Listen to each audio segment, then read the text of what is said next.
Mahabharata ರಾಮಾಯಣಕ್ಕಿಂತ hate crime ಬೇರೆ ಯಾವುದು. ಆ ಆರ್ಗನೈಸರ್ ಅನ್ನೋ ಪತ್ರಿಕೆ ಉದ್ದಕ್ಕೂ ಕೂಡ ದೇಶಾದ್ಯಂತ ಕೋಮು ಗಲಭೆಗಳನ್ನು ಹಚ್ಚಿದ್ದಕ್ಕೆ ಏನೇನು ಸುದ್ದಿಗಳನ್ನು ಮಿಸ್ಇನ್ಫಾರ್ಮೇಷನು ಹೇಟ್ ಕ್ರೈಮ್ ಎಲ್ಲ ಇಟ್ಕೊಂಡು ಏನು ಮಾಡಬೇಕು ಎಲ್ಲವನ್ನೂ ಮಾಡ್ತೀವಿ. ಸರ್ದಾರ್ ಪಟೇಲ್ರ ಬಗ್ಗೆ ಅವರೇನೇ RSSನ ಬ್ಯಾನ್ ಮಾಡಿದ್ದು ಅಂತ ಅಂದ್ಬಿಟ್ಟು ನಾವು ಅರ್ಧಂಬರ್ಧ ಮಾತಾಡ್ತೀವಿ. ವಾಸ್ತವ ಏನಪ್ಪ ಅಂತಂದರೆ ಅವರು ಬ್ಯಾನ್ ಮಾಡಿದ್ದು ನಿಜ ಆದರೂ ಸಾಧ್ಯವಾದಷ್ಟು ಬೇಗ ಆ ಬ್ಯಾನ್ನ ಹೆಂಗೆ ಎತ್ತಾಕ್ಬೋದು ಅಂತೇಳಿ ನಿರಂತರವಾಗಿ ಗೋಳ್ವಾಲ್ಕರ್ ಜೊತೆ ಸಂಪರ್ಕದಲ್ಲಿದ್ದರು. ಹೊಸ ಕಾಯ್ದೆಯ ಅಗತ್ಯ ಈ ತರಹದ ಒಂದು ಕ್ರೈಮ್ಗಳನ್ನು ತಡೆಗಟ್ಟುವುದಕ್ಕೆ ಹೆಚ್ಚು ಅಗತ್ಯವಿಲ್ಲ. ಅಗತ್ಯ ಇರುವುದು ರಾಜಕೀಯ ಇಚ್ಛಾಶಕ್ತಿ, ಸಂವಿಧಾನ ಬದ್ಧತೆ. ಜನರ ತಲೆಯಲ್ಲಿ ಮೋದಿ ಇದ್ದಾನೆ, ಜನರ ತಲೆಯಲ್ಲಿ ಮೋದಿ ಸೋಲಬೇಕು, ಅವಾಗ ಸಂಸತ್ನಲ್ಲಿ ಸೋಲಿಸ್ಬೋದು. ಧರ್ಮಸ್ಥಳದ ಮುಂಡಾ ಸುಧಾರಿಯ ಮೇಲೆ ಯಾರಾದರೂ ಮಾತಾಡಿದ್ರೆ ಅವ್ನು ಮಾನ ಅಷ್ಟ ಆಗುತ್ತೆ. 8,800 ಲಿಂಕ್ ತೆಗಿತಾರೆ, 339 ಜನರದು ಹರ್ಷನ್ನು ಒಳಗೊಂಡೆ ತೆಗಿತಾರೆ. ನನ್ನ ಹೊಟ್ಟೆವ್ರಿ ನನಗೆ ಬಂದಿಲ್ಲ ನೋಟಿಸ್, ಎಲ್ಲರದ್ದು ಕೂಡ ತೆಗೆದಾಕ್ತಾರೆ. ಆದರೆ ಅವ್ನು ಬಾಯ್ಬಿಟ್ಟು ಮಾತಾಡ್ತಾರೆ. ಅವನೊಬ್ಬ ಧರ್ಮಸ್ಥಳದ ಉಪಾಧ್ಯಕ್ಷ ಇದ್ದಾನೆ, ಅವನು ಹೆಣಗಳ ಮೇಲೆ ಚಿನ್ನ ಅವನು ಅನಾಮಿಕ ಬಂದಿರೋನು ಅಂತ ಹೇಳ್ತಾರೆ. ಅವ್ರ ಮಾನ ನಷ್ಟ ಆಗೋದಿಲ್ವಾ? ಅದನ್ನು ಬಲಿಷ್ಠಗೊಳಿಸಿದಷ್ಟು, ಯಾಕಂದರೆ ಕಾಂಗ್ರೆಸ್ ಸರ್ಕಾರ ನೆಕ್ಸ್ಟ್ ಬರುತ್ತಾ ಗೊತ್ತಿಲ್ಲ, 2028ಕ್ಕೆ ಏನಾಗುತ್ತೆ ಗೊತ್ತಿಲ್ಲ, 29ಕ್ಕೆ ಏನಾಗುತ್ತೆ ಗೊತ್ತಿಲ್ಲ. ಇದೇ ಕಾಯ್ದೆಗಳಿದ್ದರೆ ಇವತ್ತು ಅವರು ಅನುಭವಿಸ್ತಿದ್ದಾರೆ. ನಿನ್ನೆ ರಾಜ್ಯಸಭೆಯಲ್ಲಿ ಹೇಳಿಕೆ ಕೊಟ್ಟಿದ್ದಾರೆ, 2019ರಿಂದ 2023 ತನಕ, 2014ರಿಂದ 23 ತನಕ 8,800 ಜನರನ್ನ UAPA ಕೆಳಗಡೆ ಅರೆಸ್ಟ್ ಮಾಡಿದಾರಂತೆ. ಮೊದಲನೇದು ಹೇಟ್ ಸ್ಪೀಚು, ಮಿಸ್ಇನ್ಫಾರ್ಮೇಷನ್ನ ತಡೆಯುವುದಕ್ಕೆ ಈ ಕಾಯ್ದೆ ಅಗತ್ಯ ಇತ್ತ, ಮತ್ತು ಇದುವರೆ ತನಕ ಈ ಕಾಯ್ದೆ ಇಲ್ಲ ಅಂತ ತಡೆಯೋಕ್ಕಾಗ್ತಿರ್ಲಿಲ್ಲ. ಎರಡನೇದು, ಇವೆರಡು ಕಾಯ್ದೆಗಳು ಬಂದುಬಿಟ್ರೆ ನಿಲ್ಲಿಸ್ತಾರೆ, ನಿಂತೋಗುತ್ತೆ ಮಿಸ್ಇನ್ಫಾರ್ಮೇಷನ್ ಹೇಟ್ ಕ್ರೈಮ್ನ ಮೂಲ ಯಾವುದು, ಅದು ಯಾತಕ್ಕೆ ಮುಂದುವರಿತಾ ಇದೆ. ಮೂರನೇದು, ಸಾಮಾನ್ಯವಾಗಿ ನಾವು ಸರ್ಕಾರವನ್ನು ಅದು ಕೊಡಿ ಇದು ಕೊಡಿ ಅಂತ ಕೇಳ್ತಿರ್ಬೇಕಾದ್ರೆ, ಇವತ್ತಿನ ಸರ್ಕಾರ ಕಾಂಗ್ರೆಸ್ ಆಗಲಿ BJP ಆಗಲಿ, ವಿನಯ್ ಮತ್ತು ಮಾನವಿಯವರು ಇದನ್ನು ತುಂಬ ಸ್ಪಷ್ಟವಾಗಿ ಹೇಳಿದ್ರು.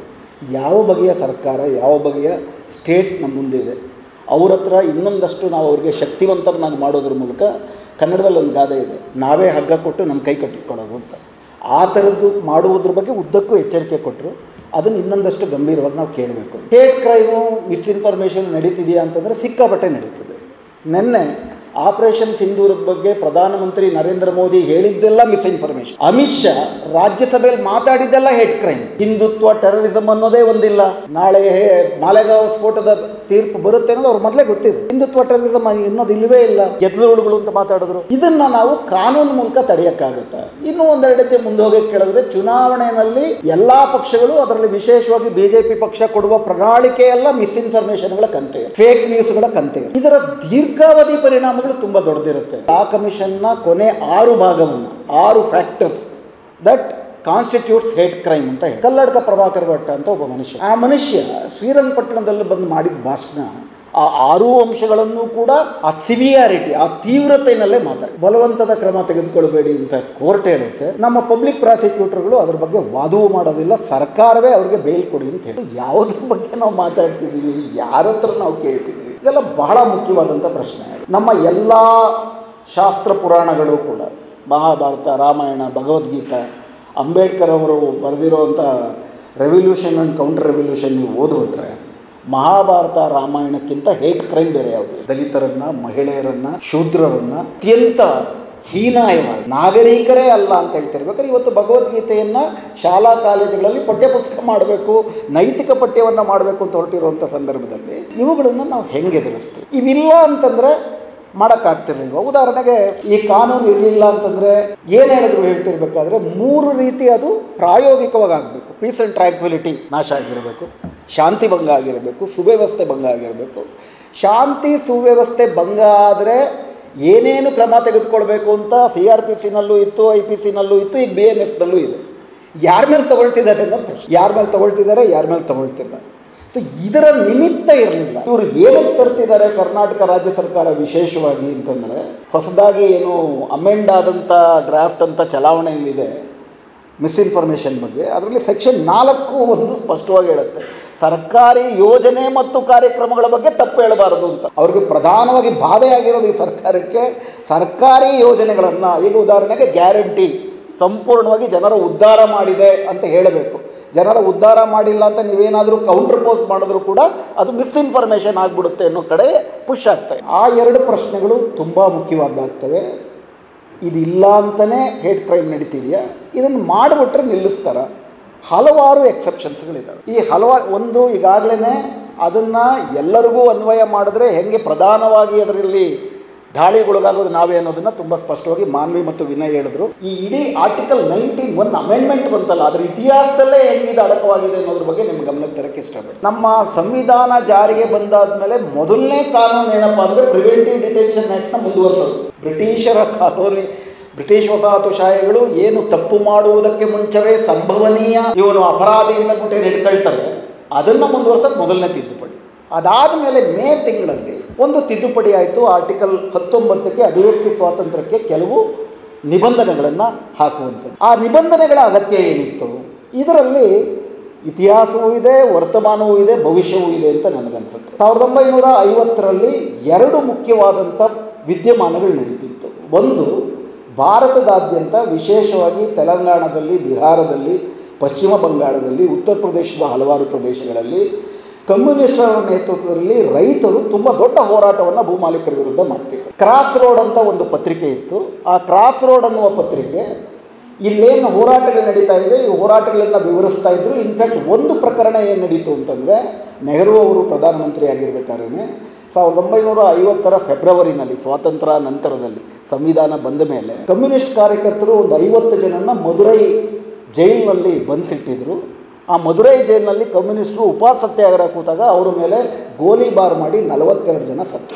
ಇದರ ಬಗ್ಗೆ ಕ್ರಾಸ್ ರೋಡ್ ಪತ್ರಿಕೆ ಕೂಲಂಕುಷವಾಗಿ ವರದಿ ಮಾಡಿದ್ರು. ಅದೇ ಸಮಯದಲ್ಲಿ RSSದು ಆರ್ಗನೈಸರ್ ಅನ್ನೋ ಪತ್ರಿಕೆ, ಆ ಆರ್ಗನೈಸರ್ ಅನ್ನೋ ಪತ್ರಿಕೆ ಉದ್ದಕ್ಕೂ ಕೂಡ ದೇಶಾದ್ಯಂತ ಕೋಮು ಗಲಭೆಗಳನ್ನು ಹಚ್ಚಿದ್ದಕ್ಕೆ ಏನೇನು ಸುದ್ದಿಗಳನ್ನು, ಮಿಸ್ಇನ್ಫಾರ್ಮೇಷನ್ನು, ಹೇಟ್ ಕ್ರೈಮ್ ಎಲ್ಲ ಇಟ್ಕೊಂಡು ಏನು ಮಾಡಬೇಕು ಎಲ್ಲವನ್ನೂ ಮಾಡ್ತೀವಿ. ಇವೆರಡನ್ನೂ ಕೂಡ ಬ್ಯಾನ್ ಮಾಡಿ 1950ರ ಮೇ ತಿಂಗಳು ನೆಹರು ಅವರ ಸರ್ಕಾರ ಇವೆರಡನ್ನು ಬ್ಯಾನ್ ಮಾಡ್ತು. ಸರ್ದಾರ್ ಪಟೇಲ್ ಅವರು ಇದನ್ನು ಬ್ಯಾನ್ ಮಾಡಲೇಬೇಕು, ಅವ್ರಿಗೆ ಕಮ್ಯುನಿಸ್ಟನ್ನ ಬ್ಯಾನ್ ಮಾಡಬೇಕು ಅಂತ ವಿಶೇಷವಾದ ಆಸಕ್ತಿ ಇತ್ತು. ಅವ್ರಿಗೆ RSSನ ನಾವು ಮಾತಾಡಿ ತಹಬದಿಗೆ ತರ್ಬೋದು ಅಂತಿತ್ತು. ನಿಮಗೆಲ್ಲ ಇತಿಹಾಸ ಗೊತ್ತಿದೆ. ಸರ್ದಾರ್ ಪಟೇಲ್ರ ಬಗ್ಗೆ ಅವರೇನೇ RSSನ ಬ್ಯಾನ್ ಮಾಡಿದ್ದು ಅಂತ ಅಂದ್ಬಿಟ್ಟು ನಾವು ಅರ್ಧಂಬರ್ಧ ಮಾತಾಡ್ತೀವಿ. ವಾಸ್ತವ ಏನಪ್ಪ ಅಂತಂದರೆ, ಅವರು ಬ್ಯಾನ್ ಮಾಡಿದ ನಿಜ ಆದರೂ ಸಾಧ್ಯವಾದಷ್ಟು ಬೇಗ ಆ ಬ್ಯಾನ್ನ ಹೆಂಗೆ ಎತ್ತಾಕ್ಬೋದು ಅಂತೇಳಿ ನಿರಂತರವಾಗಿ ಗೋಳ್ವಾಲ್ಕರ್ ಜೊತೆ ಸಂಪರ್ಕದಲ್ಲಿದ್ದರು. ಕೆಲವು ಷರತ್ತುಗಳನ್ನ ಹಾಕಿದ್ರು. ಆ ಷರತ್ತುಗಳನ್ನ ಗೋಳ್ವಾಲ್ಕರ್ ಈಡೇರಿಸಿದ್ರು ಕೂಡ ಅವ್ರ ಮೇಲಿನ ನಿರ್ಬಂಧವನ್ನು 1949ರ ನವೆಂಬರ್ ಅಷ್ಟೊತ್ತಿಗಾಗಲೇ ಎತ್ತಕ್ಕಾಗಿತ್ತು. ಕಮ್ಯುನಿಸ್ಟರ ಮೇಲೆ ಹಾಕಿದಂಥ ನಿರ್ಬಂಧವನ್ನು ಮಾತ್ರ ಯಾವುದೇ ರಿಯಾಯಿತಿ ಇಲ್ಲದೆ ಈ ಮದುರೈನಲ್ಲಿ ಏನು ಕಸ್ಟೋಡಿಯಲ್ ಡೆತ್ ಥರ ಆಯಿತು, ಆ ಥರದ್ದು ಮುಂದುವರಿತಾ ಹೋಯಿತು. ಇವೆರಡನ್ನೂ ಕೂಡ ಬ್ಯಾನ್ ಮಾಡಿದ್ರು. ಬ್ಯಾನ್ ಮಾಡಿದಾಗ ಇದನ್ನು ಮುಂಬೈ ಹೈಕೋರ್ಟ್ನಲ್ಲಿ ಪ್ರಶ್ನೆ ಮಾಡಿದ್ರು. ಆರ್ಟಿಕಲ್ 19 ನಮಗೆ ಅಭಿವ್ಯಕ್ತಿ ಸ್ವಾತಂತ್ರ್ಯವನ್ನು ಕೊಡುತ್ತೆ, ಆದ್ದರಿಂದ ಈ ಬ್ಯಾನ್ನ ಎತ್ತಾಕಬೇಕು ಅಂತೇಳಿ. ಅದು ವಾಸ್ತವ ಇತ್ತು. ಈಗ ಬ್ಯಾನ್ನ ಎತ್ತಾಕಲೇಬೇಕಾಯಿತು. ಆವಾಗ ಸಂವಿಧಾನಕ್ಕೆ ತಿದ್ದುಪಡಿಯ ಅಗತ್ಯ ಇದೆ. ಆರ್ಟಿಕಲ್ 19 ಹಾಗೆ ಬಿಟ್ಟರೆ ಕಮ್ಯುನಿಸ್ಟರು ಮತ್ತು ವಿಶೇಷವಾಗಿ ಕಮ್ಯುನಿಸ್ಟರ ಆತಂಕ ಜಾಸ್ತಿ ಇತ್ತು. ಅವ್ರು ಜಾಸ್ತಿ ಇದನ್ನು ಮಾಡ್ತಾರೆ ಅಂಥೇಳಿ ಆರ್ಟಿಕಲ್ 19ಕ್ಕೆ 1, 2 ಹಲವಾರು ತಿದ್ದುಪಡಿಗಳು ಬಂತು. ತಿದ್ದುಪಡಿ ಬಂದ ಮೇಲೆ ಅದು ಪ್ರಯೋಗ ಆಗಿದ್ದು ಯಾರ ಮೇಲೆ ಅನ್ನೋದರಲ್ಲಿ ಭವಿಷ್ಯ ವರ್ತಮಾನ ಎಲ್ಲ ಇರೋದು. ಅದು RSS ಮೇಲೆ ಹೆಚ್ಚು ಪ್ರಯೋಗ ಆಗಲೇ ಇಲ್ಲ. ನಿಮ್ಮೆಲ್ಲರಿಗೂ ಕೂಡ ಗೊತ್ತು. 49ರಲ್ಲಿ ಹೊರಗಡೆ ಬಂದ ತಕ್ಷಣವೇ ನಿರಂತರವಾಗಿ ಗೋವಾ ಲಿಬರೇಷನ್ನು ಇತ್ಯಾದಿಗಳಲ್ಲಿ ಅವರು ನಿರಂತರ ಗೋಹತ್ಯಾ ನಿಷೇಧದ ಬಹುದೊಡ್ಡ ಚಳವಳಿ ನಡೆದದ್ದು 1951ರಿಂದ 56ರ ತನಕ.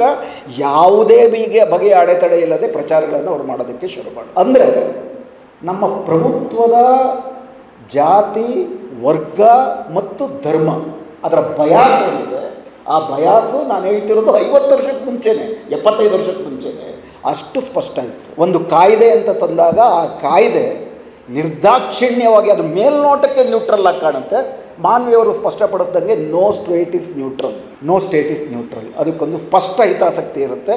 ಅದನ್ನು ಸದೆಬಡಿಯೋದಕ್ಕೆ ಕೆಲಸ ಮಾಡುತ್ತೆ. ಹೀಗಾಗಿ ಆ ನ್ಯೂಟ್ರಾಲಿಟಿಯ ಒಂದು ಬಲೆಗೆ ನಾವು ಬಿದ್ದರೆ, ಆ ಗುಂಡಿಗೆ ಬಿದ್ದರೆ ನಾವೇ ಹಗ್ಗ ಕೊಟ್ಟು ಕೈ ಕಟ್ಟಿಸ್ಕೊಂಡಂಗಾಗುತ್ತೆ ಅನ್ನೋದು ಮೊದಲನೇ ವಿಷಯ. ಭಯೋತ್ಪಾದನೆಯನ್ನು ತಡಿಬೇಕು ಅಂತ UAPA ಅಂತ ತಂದರು. 1967ರಲ್ಲೇ UAPA ಇತ್ತು. 2004ರಲ್ಲಿ UPA ಸರ್ಕಾರ ಬಂದಾಗ UAPAಗೆ ಅತ್ಯಂತ ಡ್ರಕೋನಿಯನ್ ಆಗಿರುವಂಥ 45(d) ಸೇರಿಸಿದ್ರು.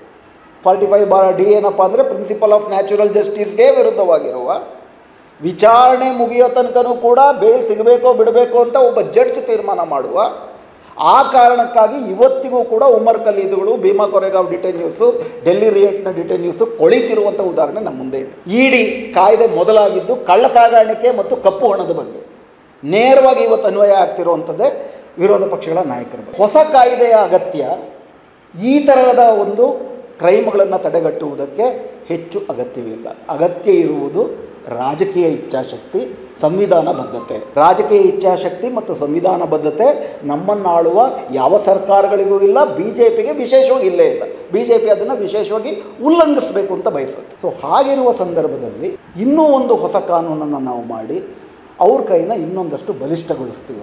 ಭಗವದ್ಗೀತೆಯನ್ನು, ಪುರಾಣವನ್ನು, ಏನೊಂದು ದೊಡ್ಡ ಹೇಟ್ ಸ್ಪೀಚ್ನ ಗ್ರಂಥಗಳಿದ್ದಾವೆ, ಮಿಸ್ಇನ್ಫಾರ್ಮೇಷನ್ನ ಒಟ್ಟಾರೆ ಕಡತಗಳಿದ್ದಾವೆ, ಅದನ್ನು ಬುದ್ಧನ ಜ್ಞಾನಶೀಲ ಕರುಣಾ ಮೈತ್ರಿ ಸಮಾಜದಲ್ಲಿ ಮೌಲ್ಯಗಳಾದಾಗ ಅದನ್ನು ವಿರೋಧಿಸೋಕ್ಕೆ ಸಾಧ್ಯ ಆಯಿತು. ಇಡೀ ನಮ್ಮ 3000 ವರ್ಷದ ನಾಗರಿಕತೆಯಲ್ಲಿ ಬ್ರಾಹ್ಮಣ್ಯದ ಮಿಸ್ಇನ್ಫಾರ್ಮೇಷನ್ನು, ಬ್ರಾಹ್ಮಣ್ಯದ ಹೇಟ್ ಕ್ರೈಮನ್ನು ನಾವು ಬಲಿಷ್ಠವಾಗಿ ತಡೆಗಟ್ಟಕ್ಕೆ ಸಾಧ್ಯ ಆಗಿದ್ದು ಈ ಸಂವಿಧಾನದ ಚೌಕಟ್ಟಿನಲ್ಲೂ ಅಲ್ಲ. ಅದೊಂದು ಜನಚಳುವಳಿಯೇ ಆಗಿಬಿಟ್ಟದಂಥ, ಜನರೇ ಅದನ್ನು ಒಪ್ಪಿಕೊಂಡಂಥ ಬುದ್ಧನ ಕಾಲದಲ್ಲಿ ಮಾತ್ರ. ಇವತ್ತು ಕೂಡ ಅಂಥ ಒಂದು ಅರಿವು ಸಮಾಜದಲ್ಲಿ ಇಲ್ಲದಿರ ನಮ್ಮ ಚಳುವಳಿಗಳು ನಾವು ಸ್ವಲ್ಪ ದುರ್ಬಲರಾದಾಗ ಸರ್ಕಾರದ ಮೇಲೆ, ಕಾನೂನು ಮೇಲೆ ಅವಲಂಬನೆ ಮಾಡುವಂಥದ್ದು ಸಹಜ ಪ್ರಕ್ರಿಯೆ. ಆದರೆ ಅದರಲ್ಲೊಂದು ಆತಂಕ ಇದೆ. ಜನರ ತಲೆಯಲ್ಲಿ ಮೋದಿ ಇದ್ದಾನೆ, ಜನರ ತಲೆಯಲ್ಲಿ ಮೋದಿ ಸೋಲಬೇಕು, ಆವಾಗ ಸಂಸತ್ನಲ್ಲಿ ಸೋಲಿಸ್ಬೋದು. ಜನರ ತಲೆಯಲ್ಲಿ ಮೋದಿಯನ್ನು ಸೋಲಿಸ್ದಿರ ನಾವು ಶಾರ್ಟ್ಕಟ್ ಹಾಕ್ಕೊಂಡ್ರೆ ಮೋದಿ ಇನ್ನೂ ಕೂಡ ರಕ್ತಬೀಜಾಸುರ ಆಗ್ತಾನೆ. ರಕ್ತಬೀಜಾಸುರನ ಕತೆ ಗೊತ್ತಲ್ಲ ನಿಮಗೆ. ಒಂದೊಂದು ತೊಟ್ಟು ರಕ್ತವು ಸಾವಿರಾರು ರಾಕ್ಷಸರನ್ನು ಹುಟ್ಟಿಸೋದಕ್ಕೆ ಸಾಧ್ಯ ಆಗುತ್ತೆ. ಈ ಕಾನೂನುಗಳು ಆ ರೀತಿ ಆಗದಿರ, ಬಟ್ ಸಮಾಜಕ್ಕೊಂದು ಈ ಹೇಟ್ ಕ್ರೈಮ್ನ ತಡೆಯುವುದಕ್ಕೆ, ಉದಾಹರಣೆಗೆ ನಾವೊಂದು ದೊಡ್ಡ ಆಂದೋಲನ ಮಾಡಬೇಕು, ಬಲವಂತದ ಕ್ರಮ ತೆಗೆದುಕೊಳ್ಬೇಡ್ರಿ ಅಂದ್ರೆ ಏನ್ರಿ ಯಾರು? ಧರ್ಮಸ್ಥಳದ ಮುಂಡಾ ಸುಧಾರಿಯ ಮೇಲೆ ಯಾರಾದರೂ ಮಾತಾಡಿದ್ರೆ ಅವ್ನು ಮಾನ ಅಷ್ಟ ಆಗುತ್ತೆ. 8800 ಲಿಂಕ್ ತೆಗಿತಾರೆ, 339 ಜನರದು ಹರ್ಷನ್ನು ಒಳಗೊಂಡೆ ತೆಗಿತಾರೆ. ನನ್ನ ಹೊಟ್ಟೆವರಿಗೆ ನನಗೆ ಬಂದಿಲ್ಲ ನೋಟಿಸ್, ಎಲ್ಲರದ್ದು ಕೂಡ ತೆಗೆದಾಕ್ತಾರೆ. ಆದರೆ ಅವ್ನು ಬಾಯ್ಬಿಟ್ಟು ಮಾತಾಡ್ತಾರೆ. ಅವನೊಬ್ಬ ಧರ್ಮಸ್ಥಳದ ಉಪಾಧ್ಯಕ್ಷ ಇದ್ದಾನೆ, ಅವನು ಹೆಣಗಳ ಮೇಲೆ ಚಿನ್ನ ಕದಿಯೋನವನು, ಅವನು ಅನಾಮಿಕ ಬಂದಿರೋನು ಅಂತ ಹೇಳ್ತಾರೆ. ಅವ್ರ ಮಾನ ನಷ್ಟ ಆಗೋದಿಲ್ವಾ? ಸಲ್ಡಾನ ಅಂತ ಒಬ್ಬರು ಇದ್ದರು ಇಲ್ಲಿ ಹೈಕೋರ್ಟ್ನ ನ್ಯಾಯಾಧೀಶರು. ಅವರು ಇವತ್ತು ಬಾಂಬೆ ಹೈಕೋರ್ಟ್ ನ್ಯಾಯಾಧೀಶರು ಒಬ್ಬರು ಹೇಳಿದ್ದಾರೆ, every slum ಡ್ವೆಲ್ಲರ್ is A potential criminal ಅಂತ ಹೇಳ್ತಾರೆ. ಎವ್ರಿ ಸ್ಲಮ್ ಡ್ವೆಲ್ಲರ್, ಪ್ರತಿಯೊಬ್ಬ ಸ್ಲಮ್ ವಾಸಿಯೂ ಕೂಡ ಸಂಭವನೀಯ ಅಪರಾಧಿ. ಪ್ರತಿಯೊಬ್ಬ ರಾಜಕಾರಣಿಯೂ ಕೂಡ ಸಂಭವನೀಯ ಅಪರಾಧಿ ಅಂತಂದ್ರೆ ಜೈಲಿಗೆ ಹಾಕ್ತಾರೆ. ಅಪರಾಧ ಮಾಡೋ ರಾಜಕಾರಣಿಗಳ ಯಶಸ್ವಿ ರಾಜಕಾರಣಿಗಳಾಗಿರ್ತಾರೆ. ಮಾನವ ಹಕ್ಕುಗಳನ್ನು ಉಲ್ಲಂಘನೆ ಮಾಡುವುದೇ ಇವತ್ತಿನ ಕಾರ್ಪೊರೇಟ್ ಸ್ಟೇಟ್, ಸರ್ವೆಲೆನ್ಸ್ ಸ್ಟೇಟ್ನ ಪ್ರಧಾನವಾದಂಥ ಕರ್ತವ್ಯವಾಗಿರುವ ಸಂದರ್ಭದಲ್ಲಿ ಅದನ್ನು ಬಲಿಷ್ಠಗೊಳಿಸಿದಷ್ಟು, ಯಾಕಂದರೆ ಕಾಂಗ್ರೆಸ್ ಸರ್ಕಾರ ನೆಕ್ಸ್ಟ್ ಬರುತ್ತಾ ಗೊತ್ತಿಲ್ಲ, 2028ಕ್ಕೆ ಏನಾಗುತ್ತೆ ಗೊತ್ತಿಲ್ಲ, 29ಕ್ಕೆ ಏನಾಗುತ್ತೆ ಗೊತ್ತಿಲ್ಲ. ಇದೇ ಕಾಯ್ದೆಗಳಿದ್ದರೆ ಇವತ್ತು ಅವರೇನು ಅನುಭವಿಸ್ತಿದ್ದಾರೆ. ನಿನ್ನೆ ರಾಜ್ಯಸಭೆಯಲ್ಲಿ ಹೇಳಿಕೆ ಕೊಟ್ಟಿದ್ದಾರೆ, 2019ರಿಂದ 2023 ತನಕ, 2014ರಿಂದ 23 ತನಕ 8800 ಜನರನ್ನ UAPA ಕೆಳಗಡೆ ಅರೆಸ್ಟ್ ಮಾಡಿದಾರಂತೆ. ಇವ್ರು ಬಂದಮೇಲೆ ಇನ್ನೂ ಜಾಸ್ತಿ ಆಗಿದೆ. ಇಡಿ ಕಾಯ್ದೆ ಅತಿ ಹೆಚ್ಚು ಬಳಕೆ ಆಗಿರೋದೇ ವಿರೋಧ ಪಕ್ಷದ ನಾಯಕರ ಮೇಲೆ. ಇವನ್ನೆಲ್ಲ ನಾವು ನೋಡಿದ್ದೀವಿ. ಆದ್ದರಿಂದ ಇನ್ನೂ ಹೆಚ್ಚಿನ ಎಚ್ಚರಿಕೆ. ಈ ಕರಡನ್ನು ಸಂಪೂರ್ಣವಾಗಿ ಹಿಂತೆಗೆದುಕೊಂಡು ಒಂದು ಸಮಗ್ರ ಮತ್ತು ಸಾರ್ವಜನಿಕ ಚರ್ಚೆಯಾಗದ ಹೊರತು ಯಾವುದೇ ರೀತಿ ಕ್ರಮಗಳಿಗೆ ಮುಂದಾಗಬಾರದು. ಅದು ನಮ್ಮ ಮೊಟ್ಟ ಮೊದಲ ಬೇಡಿಕೆ. ಅದರ ಬಗ್ಗೆ ವಿಸ್ತೃತವಾದಂಥ ಚರ್ಚೆ ಆಗಬೇಕು. ಎಲ್ಲ ರೀತಿಯ ಅಭಿಪ್ರಾಯಗಳು ಬರಲಿ. ಕನಿಷ್ಠ ಪಕ್ಷ ಅದೊಂದು ಪ್ರಜಾತಾಂತ್ರಿಕ ಪ್ರಕ್ರಿಯೆ ಆಗುತ್ತೆ. ಹರಿಬರಿನಲ್ಲಿ ತಮ್ಮ ಗ್ಯಾರಂಟಿ ಯೋಜನೆಯನ್ನು ಯಾರ್ಯಾರು ವಿಮರ್ಶೆ ಮಾಡ್ತಾರೆ ಅವ್ರನ್ನೆಲ್ಲ ಜೈಲಿಗೆ ಹಾಕಬೇಕು ಅನ್ನೋ ಕಾರಣಕ್ಕಾಗಿ ಇದನ್ನು ಹರಿಬರಿನಲ್ಲಿ ತರಬಾರ್ದು ಅನ್ನುವಂಥದ್ದು ನನ್ನ ವಿನಂತಿ. ಸನ್ಮಾರ್ಗ ನ್ಯೂಸ್ ಚಾನೆಲ್ನ ಕಾರ್ಯಕ್ರಮವನ್ನು ನಿಮ್ಮ ಗೆಳೆಯರಿಗೆ, ಸಂಬಂಧಿಕರಿಗೆ ಕಳಿಸ್ಕೊಡ್ಬೇಕು. ಅವರಲ್ಲೂ ಸಬ್ಸ್ಕ್ರೈಬ್ ಮಾಡುವಂತೆ ಹೇಳಬೇಕು. ನಿಮ್ಮ ಮನೆಯವರಲ್ಲೂ ಹೇಳಬೇಕು. ಸುದ್ದಿಗಳ ಸಂತೆಯಿಂದ ಸತ್ಯದ ಸುದ್ದಿಯನ್ನು ಹೆಕ್ಕಿಕೊಡುವ ನಮ್ಮ ಪ್ರಯತ್ನ ಮುಂದುವರಿಯಬೇಕಾದ್ರೆ ನೀವು ಇಷ್ಟನ್ನಾದರೂ ಮಾಡಲೇಬೇಕು. ನೀವು ಶಕ್ತಿಯನ್ನು ಕೊಡಿ, ನಾವು ಸತ್ಯವನ್ನು ಕೊಡ್ತೇವೆ. Thank you.